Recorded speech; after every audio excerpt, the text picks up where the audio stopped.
Hello, everyone. This is Adam Meister, the Bitcoin Meister, the Disrupt Meister. Welcome to the Beyond Bitcoin Show.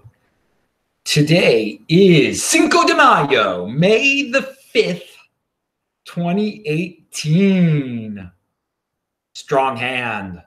Long-term thinking, buy and hold. All right, everyone. Check out the links below. Everything that I talk about in this video will be linked to below. It's going to be a really fun thing. We're going to talk about things beyond cryptocurrency, beyond Bitcoin, like we always do on Saturdays. But you can also get your Trezor below still, of course. Discount codes. Check out the links below. And of course, yesterday's This Week in Bitcoin was awesome. We had Maximo on from Venezuela giving us on the ground unique information that you will get nowhere else. Hey man, that's why this channel is the best channel out there in terms of Bitcoin and cryptocurrency. You get original news on the ground. The other guests were awesome also, of course. I'm very proud of these dudes, smart men that I find from all over the world that I bring to the show. This Week in Bitcoin was yesterday. And also linked to below is all my other shows from the previous few days. I'm in Portland right now. I'm here till the 10th. I'll be in Seattle from the 10th until the 14th. If you want to hang out in Seattle, I got some friends to visit up there. But hey, contact me, adam@trezorhelp.com. And I'm hanging out with some people here in Portland soon. We can still have an event. Who knows? I'm laid back about those type of things. All right. So real quick, we're going to talk about cryptocurrency. It seems very odd. I'm getting flashbacks to November 10th to 12th when Bcash was pumping majorly. As I say, it's all cyclical. You know, there were people who were saying Bcash was dead. I'm no Bcash fan, but I remember when it pumped back in November to what, 0.3 Bitcoin, 30% of a Bitcoin. That's incredible. And it's now at 0.185 of a Bitcoin. And I don't know why it's pumping. They're having a fork on the 15th. Who knows? Who knows why? But this is all cyclical. It feels like it's going to hit 0.2 again. It feels like. And it just goes to show you, if you did hold on to your Bcash for some reason, well, I kept on saying, it'll be back to 0.2. It looks like it's about to be back to 0.2. Again, don't buy this stuff. If you still have it for free, hey man, all this is cyclical. All the altcoins come back. But another reason I bring this up, it's been not even a half a year since Bcash had that huge November 10th to 12th pump. And it seems like eons ago, doesn't it? Were you around back then? Were all of you back around then? I don't know. I know there's a lot of newbies out there. So much happens in this cryptocurrency space. It's absolutely overwhelming sometimes. Overwhelming in a very positive way. So it seems like eons ago, but no, it was less than 6 months ago. It was doing the same thing. It just shows you how fast everything can change. And of course, those of you who were like down on Bitcoin, oh, it'll never be over 10,000 again. Well, first of all, you got to value your wealth in Bitcoin, first of all. But yeah, that in the blink of an eye, it'll be booming again, no doubt. And this Bcash pump and some of these other altcoins pumping, it's probably a sign of that we might be entering a bull market again. But again, for me, it's long-term thinking. 2020. These are all just blips on the radar. But I know a lot of you care. You need reassurance. So there you go. So let's talk about healthy eating. Garlic. Look at this piece of garlic here. I try to have at least 1 clove of garlic at every day. Sometimes I have 3 or 4. I eat them raw, just like this. And now you can tell. You see, you're like, oh, it has a green tip. That's not good. No, that means it's alive. That you want them to be growing. You want them to have the green tip like this. There are ones from China that are apparently radiated or something that die and they don't get the green. And so the food stores like to sell those because they look nice. They're white, no green, because supermarkets throw these out when they start growing green. And that's when they're the best. That's when and yeah, it burns. When I put these in my mouth, it burns. That's a good feeling, man. It does. This is health. People used to say, what is this? The natural antibiotic. I don't know. It's good for you. I eat them. You get accustomed to the taste a little. It can really burn sometimes, like when you got to almost have to spit it out. And it brings me back to a travel story. When I was in Mozambique, when I was in Maputo in November of 2016, which really seems like eons ago. Wow, that's Bitcoin was only $700 then. The world has changed quite a bit since then.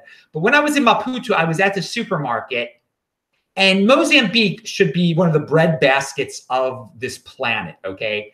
They should be growing all sorts of food, but their supermarkets import everything, basically everything from South Africa. And one thing that I noticed that wasn't imported from South Africa, and maybe it came indirectly from, well, it was from China, but maybe it went through South Africa to get there. The garlic, all of the garlic was from China. And I saw a box where underneath where the garlic was stored, it says China. And I thought, my God, this is so pathetic. This is so sad. It just shows where statism leaves you. You know, when you're out for revenge, when you can't ask for help for people who actually know what they're doing, when you kick farmers out, you get into a situation where you could grow your own garlic there, and it would be the best garlic in the freaking world, okay? But they're importing radiated garlic or irradiated, whatever the word is, from China, and it was pathetic. And it's just something you notice when you're traveling. I'd like to travel. This is the Beyond Bitcoin show. Pound that like button, people. Subscribe to this channel. And yeah, check out the links section below. Okay, what else do we have here? Oh yeah, I've really made it. Another sign of maybe things are getting bullish or bubblish or who knows, or that I've made it on Twitter. There is a fake Adam Meister, a fake tech bot out there. I am tech bot on Twitter. That's the only Adam Meister there is. TECHBALT. But I linked to the fake one. He is TECHBADLT, and he calls himself Adam Meister. He uses my picture. You know, he's trying to sell you Ethereum or Bitcoin or some, send me your Ethereum. So, one of those complete scams. Well, now I reported him, but who knows? I don't know if Twitter's going to take it down. But hey, I'm trying to warn you guys, personal responsibility is the new counterculture I'm taking. Well, I'm not going to say, hey, Twitter, do your job or whatever. I'm saying I'm warning the people out there. I don't want you guys getting stamped. I'm the real Adam Meister. That's the fake Adam Meister. All right. James O'Keefe of Veritas, you know him. He shut down Acorn back in the day. He dressed up with a prostitute, and he was the seller of that prostitute. I don't want to use the word just because I don't know if YouTube likes that word. It starts with a P and ends with a P. And yeah, he actually went to Baltimore to the Acorn office, which I had been in. Well, I had been in before he got it shut down. Anyway, now he's got this video about the teachers unions in New Jersey. You've got to check it out. I linked to it below. And again, you should not be sending your kids to public schools when you have these creatures. The teachers are just in it for the money. The unions are just in it for the money. Your welfare dollar, you as taxpayers, is funding this thing. Okay, it's just a certain party out there is the Democratic Party. I mean, sometimes the Republican Party. They get in bed with these unions. They promise them all sorts of bargaining advantages.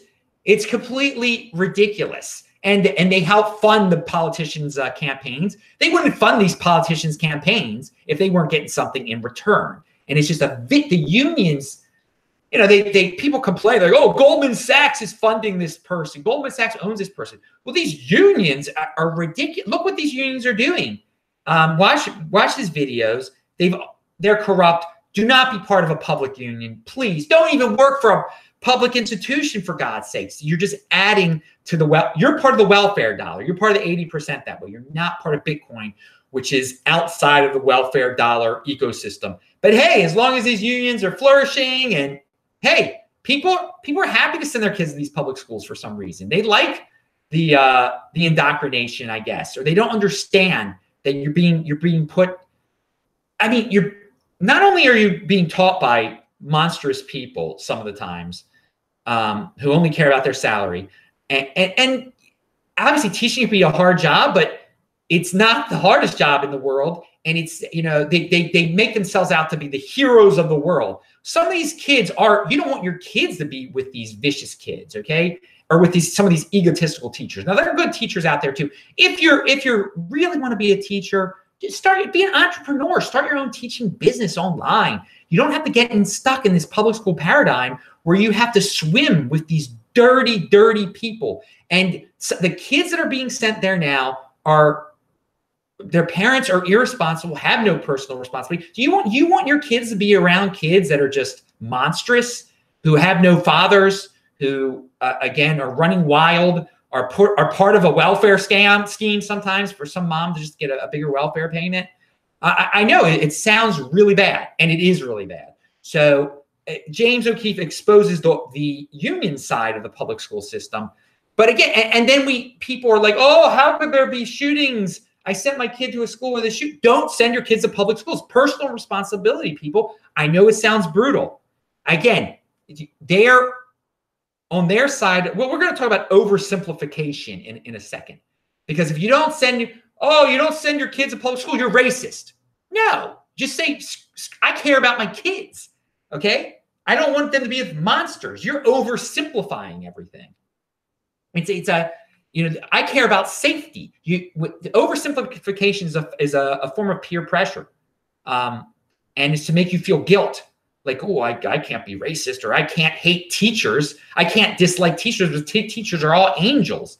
No, you say no to that. That's taking a stand, and that's fighting this oversimplification guilt trip world that we live in the Western world. Okay. So James O'Keefe, thank you for that video. It's linked to below. Here is Stefan Molyneux had a great tweet, not a quote from a video of his. Deliver a healthy mind and body to your future. Okay? So that means long-term thinking, people. You've got to have, most reasonable people, and not most Americans, try to be healthy. And so that in the future, they will be living a good life, because you got to invest in your body early on, or else it's going to fall apart later on. Okay. That's pretty common sense, although most people don't even understand that. But also in your mind. Okay. Also in your sanity. You just can't be, if you're just a pawn, if you're just a cog in the machine in your youth, in your younger days, you're going to be miserable later on. Okay. You will be miserable. And so deliver a healthy mind and your healthy body to your future. So you got to work on it now. You got to start taking stands now. You got to educate yourself now and be healthy now.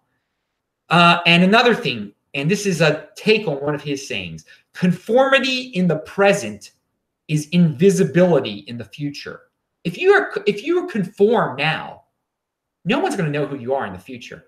Okay. You would be a nothing in the future. If you take a stand now, people are going to remember you. You're going to make a difference in other people's lives. You're going to be happier in the future. Okay? So conformity in the present is invisibility in the future. And dudes, I surely am not going to be invisible in the future. I mean, I've already, I've made my mark here a little bit, I guess, but I'm still doing it. I've still got that drive. We all should have that drive. No matter what type of difference you're making now, keep it going, keep inspiring people, because, the minute you conform is, hey, maybe you will be erased from history. And then there's some people who are like, I don't care. I don't want anyone to know. I just don't care. I don't want to help anyone. I don't want to be anything. Good. Then conform, be a cog in the machine, watch TV, get fat, diabetes, would be a fool, watch Netflix all day long. I don't know what to say. That's not me. And I know if you're in this Bitcoin ecosystem, you're probably a person who's got some initiative. I hope so, at least. All right. So, and this is little acts of courage add up. And they're hard to do, though. The butterfly effect here. You have no idea who will see it and who it will change. If you do one little thing, it might affect all of humanity. It's the butterfly effect. It starts a chain reaction all over. And so you have no idea who you're going to change. And you're going to change yourself. Save yourself, and then others will follow and be inspired. And don't have any regrets. Have no regrets, people. Just, again, there's some people that they want to fit in, and they end up regretting not being the person they wanted to be, not going their own way, being forced into a certain job that their wife made them do or their mother made them do. And do what you want to do. Be an original, and get into this Bitcoin thing. Okay, so virtue signalers and the mainstream people come up with these oversimplifications that I was talking about beforehand. You're against the children. Oh God, what is it? Yeah, so you don't want to be. They're trying to make you fear not fitting in when they say something like that you're alone. And so you have to straight up attack their oversimplifications and just say, they say you're against the children. Say, I don't care. I don't care about your children. I care about my children. And if I don't have children, I don't care about your children. You take personal responsibility over your children. Don't oversimplify my life. Okay, I've got a complex life here. I'm not here to care for you. You're here to care for your kids, okay? So get some personal responsibility. Stop trying to virtue signal. Stop trying to oversimplify everything and just get out of my life, okay? Or I don't care about you. I don't care about your kids, and I don't care about your financial situation because you got yourself in that. You get yourself out of that. I'm not here. You're not going to steal from me. Don't steal from me. You want a job from Bernie? Well, Bernie Sanders is creating that government job with my money. No, you take care of yourself. Personal responsibility. It's an jobs for all, total oversimplification. You're against jobs for all? You're against me getting a job? I'm not against you getting a job. I'm against you stealing from me to get your job, okay? So it's just the act of saying no under peer pressure is a courageous act, people, in this day and age, it appears anyway. And again, it's one small move. You can inspire a lot of people. And I want you all to know out there that I do that. I mean, you see it here. I'm not afraid to speak my mind and to go against what's cool and what's acceptable. What these virtue signalers are pushing. I go again. If someone tries to virtue signal you, say no. Just go and publicly do it. You're not going to be shamed by them. Don't just sit there and be well, I can't say that word. It starts with a C and ends with a K. All right. So I noticed that binge watching TV and binge watching Netflix, is this like the American pastime now for married couples? Is this what you've become? If you're a guy, that's what you do with your wife. I mean, that's what your life has become. We binge watch this series on Netflix. I don't even know how Netflix works. I've never done that in my life. Never. And I'm proud to say that because it seems like a bunch of people sitting on their butts getting fat and being like, well, yeah, I'm married. This is the best part of being married. I'm so glad I got married. And my wife whips me. And we get to watch, what's the show about Baltimore that I've never even watched? The Wire. Come on. People always get, Adam, have you watched The Wire? Like, I saw like part of it once because a married sibling of mine, I was at this married siblings of mine house, and they had nothing to do but watch series at night. So they're like, hey, I'm really liking this this Wire thing that's about the inner city Baltimore where you lived once, Adam, because my sibling never lived in the inner city. This sibling of mine never lived in the inner city of Baltimore. We grew up in the suburbs. Thank God we grew up in the suburbs. You see, again, I'm proud of that. I'm proud that my parents cared enough about their children. They wanted them to live in the best environment possible, go to the best schools. And they sent me to private school too, my parents. They worked their butts off. Okay, they worked their butts off. And my grandparents before them worked hard to get this generation of Meisters to be in a very comfortable situation right now. And I'm in a super duper comfortable situation because of the Bitcoin, because I was educated, because I was a free thinker, because I got out of the machine. But this sibling of mine was watching The Wire. And so I did get to see part of it. And I just like, I don't have no need to watch The Wire because I lived The Wire. Okay. I lived in Reservoir Hill. I did the Buy a Block project for quite some time. Some people know me from my Baltimore days. Okay. And it was quite an adventure. I put in my time in Baltimore, and I'm not encouraging anyone to do that. It shaped my life. So I don't need to watch a TV series by some liberal, what's his name? The guy, he makes all these excuses. He blames everyone for the inner city's problems. It's the suburbs' fault. Whatever. The guilt tripping is unbelievable. Trust me, I lived among the people, the worst of the worst, the drug dealers. I saw it all, the people who can't take care of their own houses, that are living in Section 8. They have no one to blame but themselves. It's not our fault. It's not my fault that they can't wipe their own butts or whatever. It's a joke. All right. So again, it's virtue signaling when you have these women from the suburbs saying, "Oh, you don't care about the Section 8 people? Let them go live on in Reservoir Hill, okay? Let them live in Upton and see what it's really like, okay? Walk around. You know, they have no idea what it's like to be in West Baltimore. Like I know what it's like to be in West Baltimore. No one's fault. It's again, they vote for the same politicians.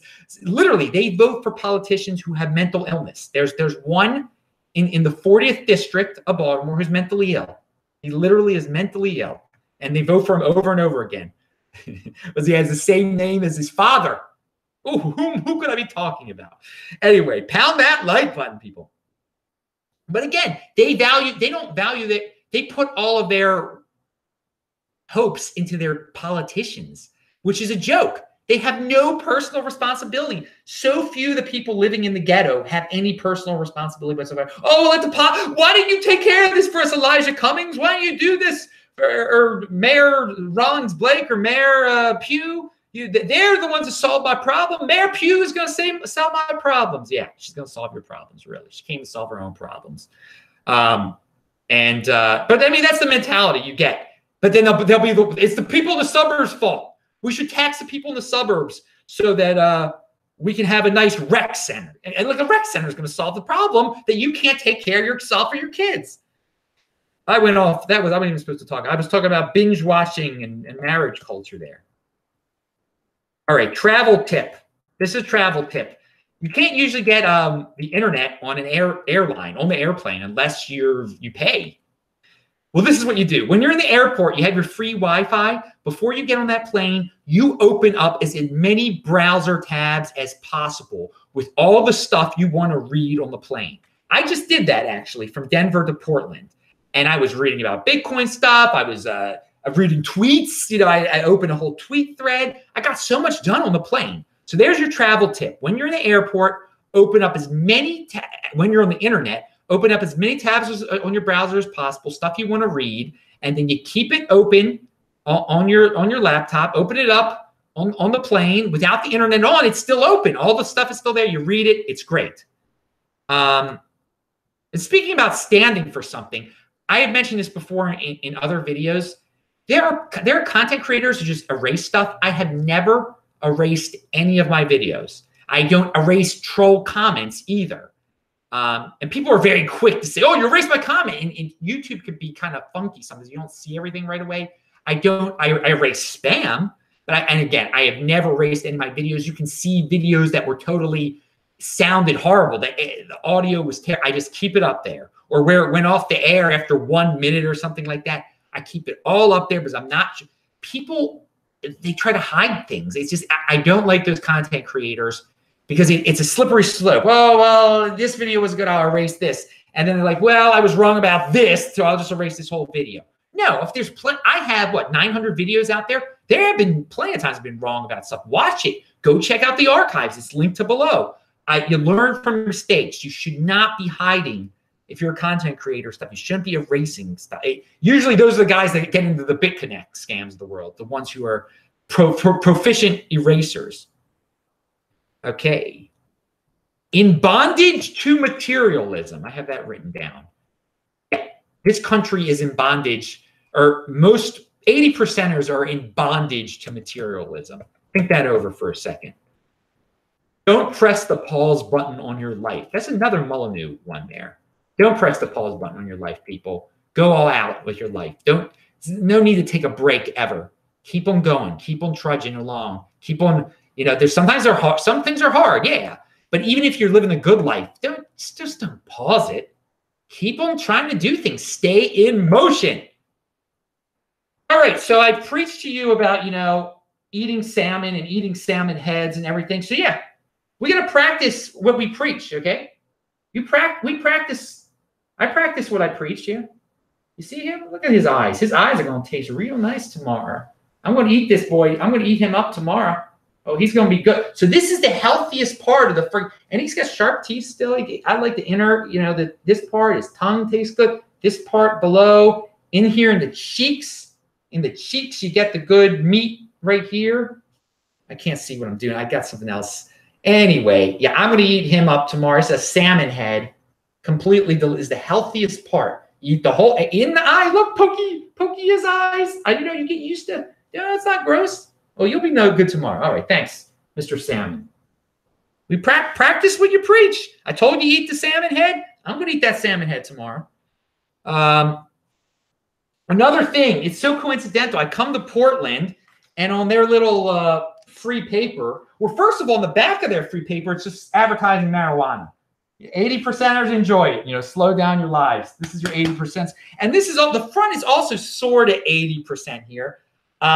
It's talking about bringing Major League Baseball to Portland.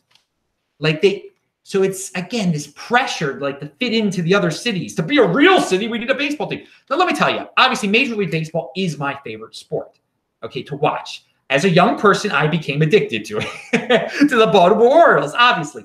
I have weaned my addiction. I don't watch NFL anymore. I don't care about NBA, or NHL, and see the basketball, college basketball, college football. I used to be such a numbers guy with all that stuff. Now the only thing, and I don't want the Orioles. I do know the score of every game, but I stay somewhat detached to it. I don't get too crazy into it.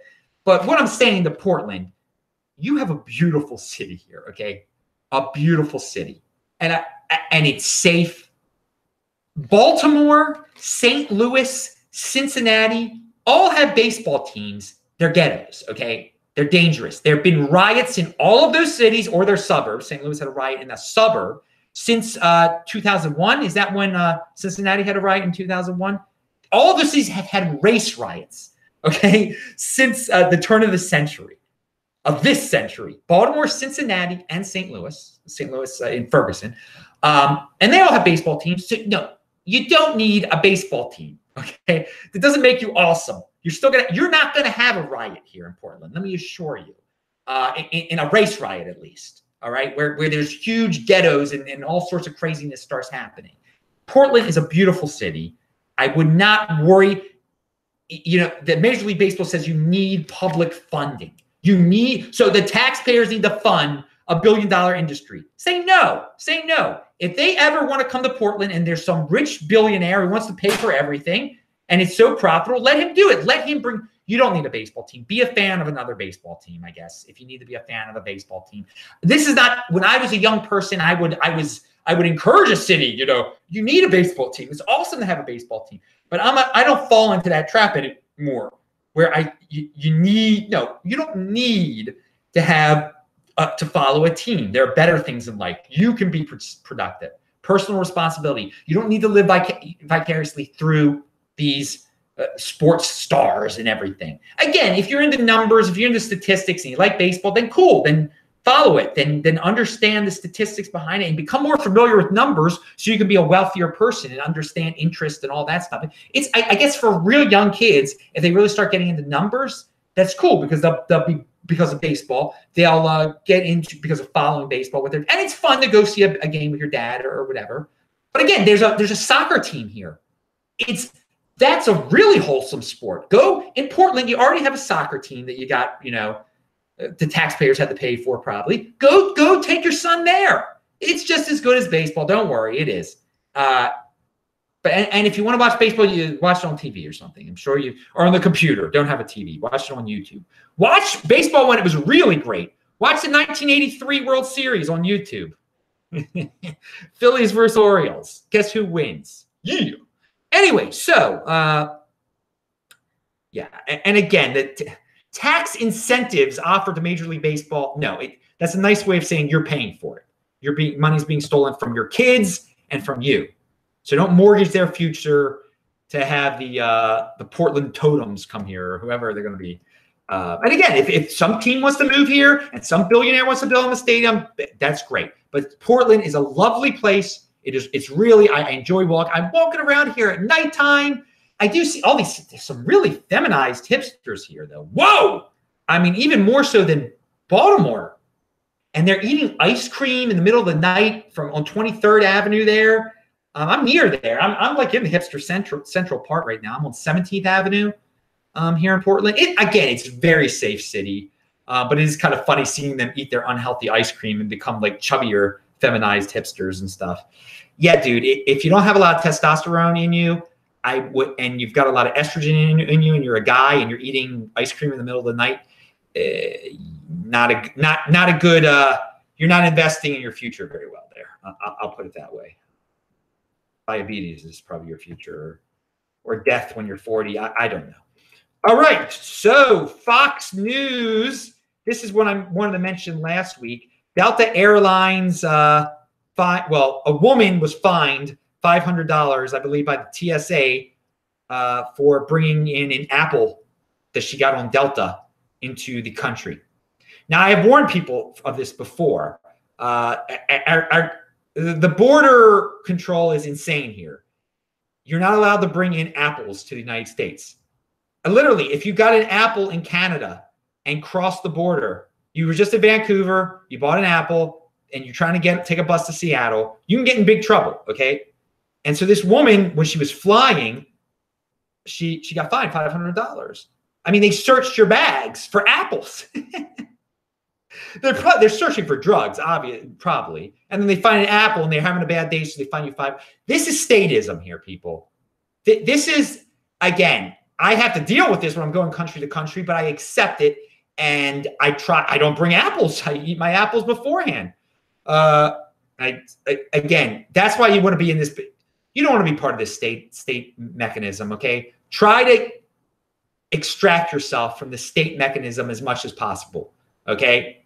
And you don't want to be a part of that. You don't want to be funding all these. The more people that extract themselves from this, maybe they'll have to shut down the TSA. Again, what I do to make it worse on the TSA is I never go through the naked body scanner. Here's a travel tip. I never go through the naked body scanner. I make them frisk me. You say male opt out. That's what you tell them. Now, by the way, at LAX, there is no naked body scanner sometimes. And in many other countries, there's no naked body scanner. So just you can go through the regular x-ray machine. But the naked body scanner, I don't know what kind of radiation that thing has, first of all. But again, it makes them work harder. It makes these TSA goons. And I mean, I don't know why.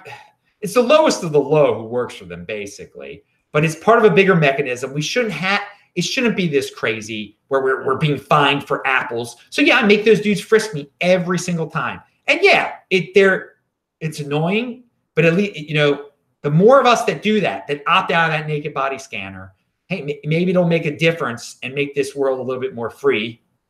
But again, Bitcoin, buy and hold, that's another solution. Strong hand, pound that like button. All right, so that's an interesting article from Fox. And here's a point that I forgot to make to Beyond Bitcoin shows ago. You might remember that my flight out of St. Louis was delayed 3 hours. So Frontier Airlines gave us a $15 voucher. So I was not impulsive. The point is I tried to find the healthiest food possible in that airport that I would be able to eat the next day. Now, most people are just like, oh, time to go to the lasagna house or whatever. The St. Louis airport is terrible now, by the way, since American left. That side, there's two wings. The smaller wing, the southwest wing, which used to be the smaller terminal, that's fine. The main terminal is like a ghost town, and it's dirty, it's ghetto. The TSA agents are pretty ghetto there too, to tell you the truth. So there's not the eating options aren't good. Not that I would ever pay a penny to eat at any airport, okay? And that's a travel tip. Don't go hungry to an airport. Bring your own food, eat before. Don't get caught up and ripped off by these people. But hey, if they're going to give you a voucher that you can only spend at the airport, make the most of it. Don't be impulsive. And if you've already eaten, like I had, because I only eat once. That day I wasn't eating. I was in the middle of like a 44-hour fast because I don't eat the days I go on a plane. So I bought almonds. Everything's overpriced there, but again, I got the almonds for the next day, which was the best deal possible. So again, you're always thinking, respect money. Again, we mentioned that in another show. You just don't throw money on the ground, throw it away. You find a penny on the ground, you respect it. That's what MGTOW Money talked about. I pick up pennies. I don't need to pick up pennies or dimes. But guess what they do? Eventually, you get a bunch of change. You take a free ride on the Los Angeles subway, and you get a free ride to the Burbank airport or something. I mean, you've saved up enough change. You find a lot of change on the streets of Los Angeles, to tell you the truth. You've got all these crazy bums, poor people walking around. They can do pretty well just by picking up the change, but some of them are insane, so they don't really think logically like that. All right, but again, my point was, don't rush. Don't be impulsive with any of your financial decisions. And again, I got a free big hunk of my next meal because I didn't rush. For free. I mean, the almonds, it was a big bag of almonds. That was like a big hunk of my Monday meal that I had for free. And again, there are all the people out there saying, I have no money. Oh, I'm broke. I have to trade my Bitcoin. Do you do things like this? Do you do things like I just mentioned, where you think about, how am I going to maximize this opportunity? I'm not going to do something impulsive. There you go. I mean, you got to be patient in so many aspects of your life. If you're impulsive, you're going to end up just a complainer. I have no money. You're blaming other people. You're scapegoating people. Oh, the scapegoating. Don't be a scapegoater. Opportunity is always out there. Opportunity is even out there when you've got a 3-hour delay in a ghetto airport. I saved myself money by having a 3-hour delay in a ghetto airport. And I called on my computer. I called Corey of the World Crypto Network. Then we took care of some business before the Denver event. We were still planning the Denver event back then. All right, and it was great. Denver event was a great. Los Angeles event. Who knows where my next event was going to be? Probably in Calgary if all goes well. But all right. Oh yeah. So, well, speaking of airports and travel, here's a travel story for you, and about planning ahead. Southwest Airlines in Denver says all of a sudden there was an hour delay to Portland and a 2-hour delay to Portland. But I stayed near the terminal. I stayed near the gate. You're supposed to stay near the gate. Now, some people, they didn't stay near the gate. So suddenly, Southwest got a new plane for us. So it was on time. After being delayed, they said it was going to be delayed 2 hours. All of a sudden, it's on time again. So they're making announcements. They're making announcements. All of a sudden, I see this land whale of a woman show up. And she's like, oh, my God, I almost missed it because I was eating. She had she couldn't just, sit there and wait, 2 hours for the flight. No. She had to go down to in Denver. There's lots of food options in Denver. I don't know what. She had to go down to the restaurant and eat. That's what when there's a delay, all you impulsive people go eat. And that's why you end up being land whales and getting diabetes and living off the government and having healthy people pay your insurance, basically, is what Obamacare is.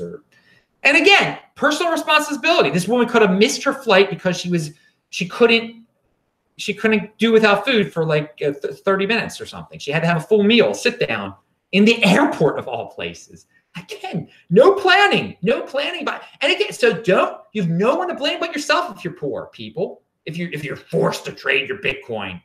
Are you eating at airports? Are you eating at restaurants still? Do you know how to save money? Do you know how to be frugal? Do you know how to defer gratification? Come on, people. Pound that like button. All right. So here's an identity politics video, I guess. Linked to below. It's Marilyn Mosby, the state's attorney in Baltimore City. And it's a total emotional appeal to women. She keeps showing women in it. And I want you to all know that Marilyn Mosby, who I personally know because she lived in Reservoir Hill when I lived in Reservoir Hill. I know her husband, Nick Mosby. They know me. If you go up to them and say, do you know Adam Meister? They'll say they know Adam Meister. Well, anyway, she's only running against men. So there you go. She's got 2 opponents in the Democratic primary. And of course, the Democrat always wins the general election in Baltimore because the people, they think the Democrats are going to solve all their problems. They don't have any personal responsibility. But no, Maryland's got this video that's straight up an emotional appeal to women. And it works. This is how our politicians are chosen. She's running against 2 guys. Better appeal to all the women. And again, and you might be familiar with Marilyn Mosby. After the Freddie Gray, the riots, after the riots in 2015, she's the one you saw in the news. She is the woman you saw in the news. I know her. I mean, Baltimore is a small world. I've been to her house before. I've been to Nick because of Nick, her husband. But I mean, and I bet Nick is behind this video too. He's a pretty good marketing. He's got a good marketing head on his shoulders. So yeah, there's a little inside story for you, for those of you who care about. But again, the main thing is it's not just Marilyn Mosby who's doing this. It's all the politicians. They know just emotional appeals to your sex, to your race, to whatever. Now this one's to definitely to sex because she's the one woman running. But again, this is what identity politics creates, these unstoppable unions too, these untouchable unions.